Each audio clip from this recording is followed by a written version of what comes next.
Morning, everybody. It is a good morning to drive in the canyons. My name is Zack. I'm the co-host of the Smoking Tire podcast, occasional car reviewer, and producer behind the scenes for Drive and the Smoking Tire. Normally, Matt is in this chair, but now that he's engaged, he thinks his life is a little too valuable for these extreme cars. So he got the triple turbo McLaren out of the way and the 1,000 horsepower GTRs, but when the 2018 Honda Accord Sport came down, he was like, I think you better take this. My life's too valuable. So thank you, Matt. This is the new Accord Sport. That means it's got a 2-liter turbo in the front. It's got a manual transmission in the middle. It's a very nice car. Compared to the last Accord, it's about 300 pounds lighter, shorter overall length, but has a longer wheelbase. It's got a wider track, more room inside, and it's lower, so it should be slipperier as well. I apologize, they did not give me a spec sheet or what we call a Maroni for this car, but the basics are it's about $30,000. It's got a couple options on it, I think, but it comes with a lot of stuff. It comes with Apple CarPlay, comes with a suite of safety features we'll go over on the drive. A lot of 2 USB ports, 2 charging ports for cigarette lighters or radar detectors. It's got a lot of stuff in it, and Accords are dependable. They're dependable as a sales tool for Honda. They're dependable as a car. They sell like 2 of these every minute. So Honda didn't need to change the formula and make it some crazy awesome coupe or add a V8 to it like some of the internet would want you to think they should. But they just had to tweak the recipe a little bit. So let's take it for a drive, and we will talk more as we move.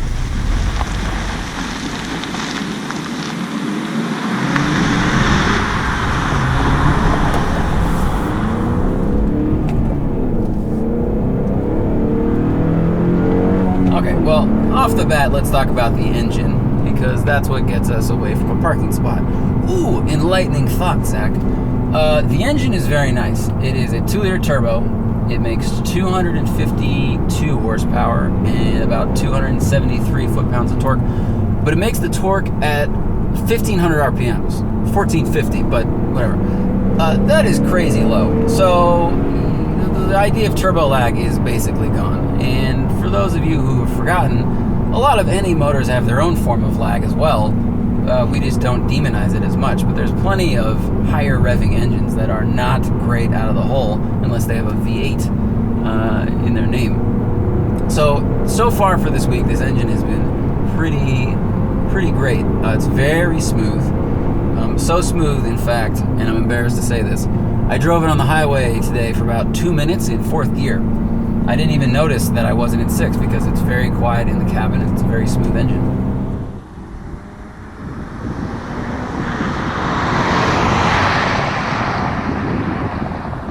There's a lot of cars in this class that offer a similar power plant, and some have been reported to be a little rougher than others. So I would suggest you doing your own testing in that regard. But I've been very pleased with this engine. It feels real quick. Now, compared to the last car, the last Accord with a V6, this thing has basically the same performance numbers. I think the miles per gallon is 1 better, and one of the last cars was actually quicker in a quarter mile by like 3/10 in a magazine's test. But who cares, honestly? 3/10 in a quarter of a mile for a family sedan that is never going to run a quarter of a mile doesn't really matter. What matters more to me is that this car is 300 pounds lighter than the last one. So it feels really good. I mean, this car feels, on corners like this or on a road like this, it feels surprisingly nimble and surprisingly composed. This car does not feel completely out of its element. It doesn't even feel mildly out of its element, to be honest. It's cornering very flat. The grip feels good.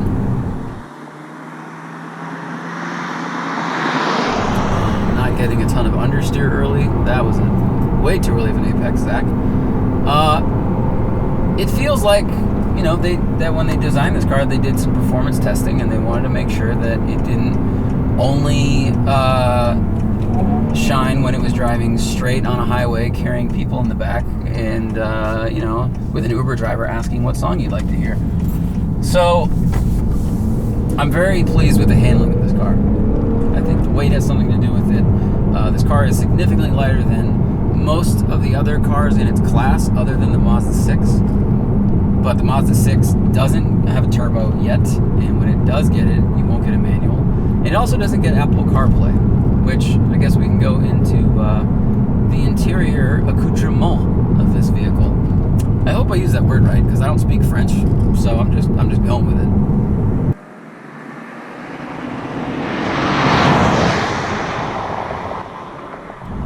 This car has a ton of stuff inside that I've been very pleased with. Apple CarPlay is one of them, which is very nice. We all complain that, car multimedia systems don't act like our phones. Well, now you can get a thing that does act like your phone, and it does a pretty good job. The only thing I don't like is that I couldn't get Google Maps to work on it. It wants me to use Apple Maps, and I refuse to do that because it's terrible.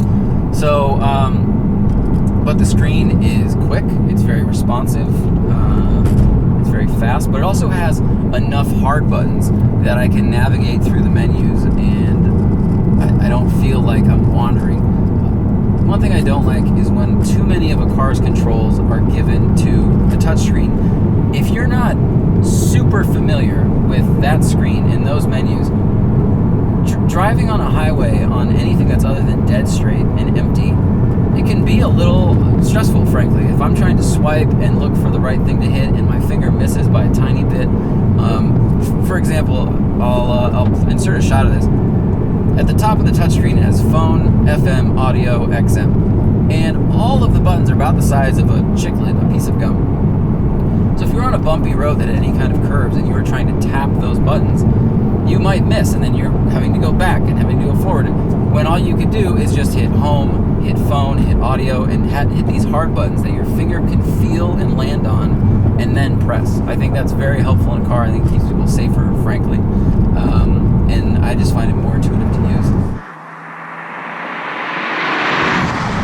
The car also has knobs to control the volume and the tuning, which is very nice. Some cars have gotten rid of that, and I don't think anyone really likes when they do. It's much more precise to turn a knob to adjust your volume, and you can rest your hand against the dashboard and turn it gently, one way or the other. It's just more precise and more controlled. And again, it keeps your eyes off of a tactile button, it keeps your eyes off of a touch button, and you can just rest your hand and turn it and listen while looking down the road. I think that's very important.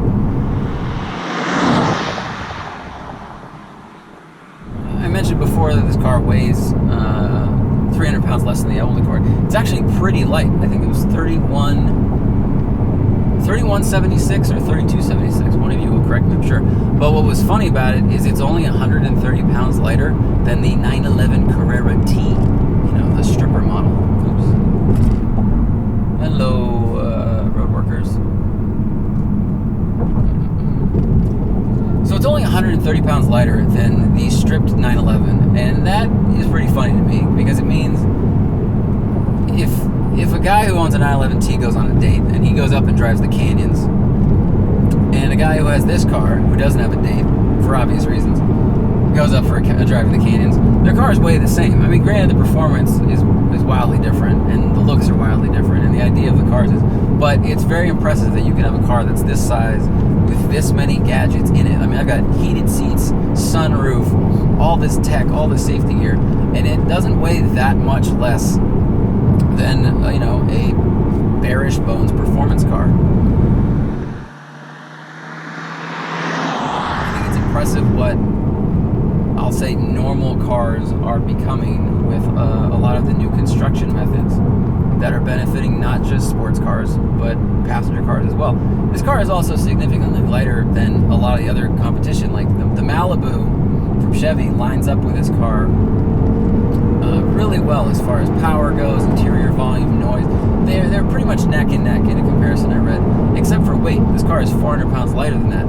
Now, that may be why I'm hearing more of the road than I would like in a car that is this big and this comfortable. Maybe the Chevy Malibu dampens out some of these little cracks in the road better. But if you had to drive a road like this, either often, if this is your commute, or if you like to take road trips that go to the mountains, I think you will notice the lighter weight in this car. I mean, I'm cornering incredibly flat for a vehicle that is as roomy, and for a vehicle that is targeted at families and Lyft drivers, this thing's pretty fun to drive. I gotta tell you.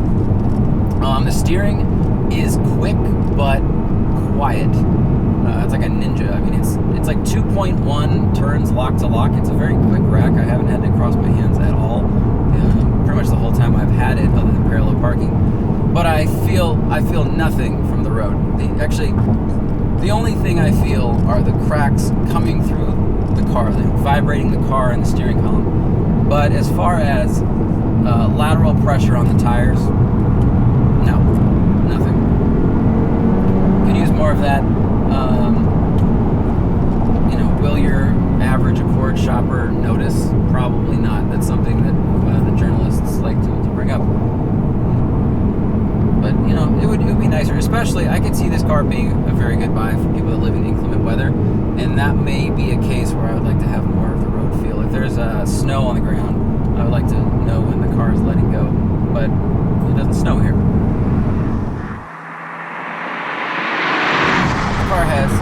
This car has two driving modes. It's got an Econ mode, which is now on, and Econ off. That's it. If you turn Econ on, it basically tampers down the throttle response. So unless you go flat, you're not getting full boost and probably full fuel pressure. If you turn it off, it's just more linear, and you can drive it however you want. It's got a lot of safety stuff attached to it. It's got lane keeping assist, radar cruise control, which is really good.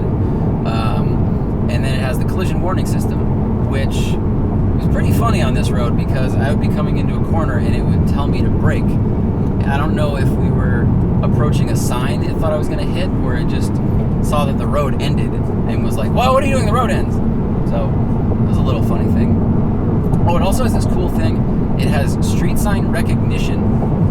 So if you're on a road that, say, is a 40 mile per hour speed limit, and they have posted a sign to change that either permanently or temporarily down to like 35, the car recognizes the sign, and as you pass it, it changes the little icon in the speedo from 40 to whatever the new sign is. I've tested it a couple times, and it works like clockwork. It was pretty impressive. My brother got 2 speeding tickets entering a zone that had a changed speed limit. This would have helped him. He also got in 3 accidents where he rear-ended people, so this car would have helped him in a lot of ways.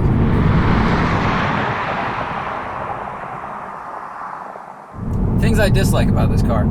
Honestly, not much. It's got a weird thing it does where if you park the car without turning the e-brake on and you turn it off, when you go to turn the car on again, it says, "Please engage the e-brake before turning on."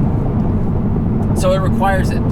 I wish it would set the e-brake automatically when you get back in the car or turn the car off. Now, if you need to push the car while it's turned off, I can understand that, and having the option to disable it would be good. But it's strange that the default is to remember how you set it, but it won't let you start it unless the e-brake is on anyway.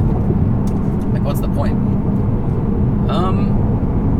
It's a little noisier inside than I was hoping. On smooth tarmac, of course, it's fine, but over a road with a lot of seams, little cracks in it, or ridges, the noise does come through the cabin a bit. And I know that this car is competitive with the rest of the market as far as noise goes inside, but I think those tests are usually done on very smooth roads.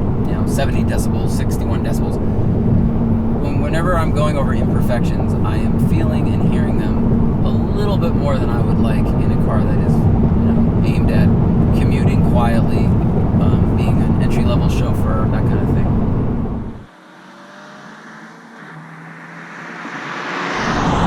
So this being the sport, I guess we could talk about performance really quick. The 0 to 60 time is 6.2, I think, and you know what? That's fine. That's fine. 1, it's fine because this is a family sedan. 2, that's as fast as an E36 M3, an 88 Mustang GT. It's as fast as an Aston Martin DB4 GT.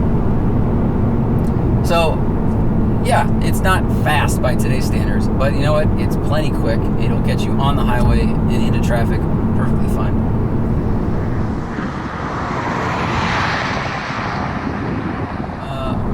my takeaway from driving this car is that if you're shopping in this field, one, the cars are all getting very good. That's true of every market today. I mean, you got the Mazda 6, which is a great looking car with a great chassis, but it's a little bit slow compared to this car.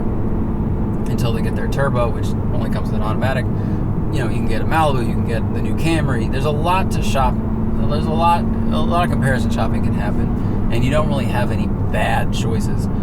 The question though is, do you want to buy a car in this market that is fine, or do you want to buy the good one? I think this is a pretty good choice. It's $30,000, which is right in the middle of the pricing for these cars. And it comes with a lot of stuff that works really well. I think the interior is pretty nice looking. The seats are comfortable. I like the way they did the dash. I like the bright work they've used to break up the monotony of black. The materials are nice to touch. I mean, what do you expect? It's a Honda Accord. It's a good car, and it is a good car. So, hope you guys like the one take. Subscribe, share, listen to the podcast, and we'll see you later. Thanks.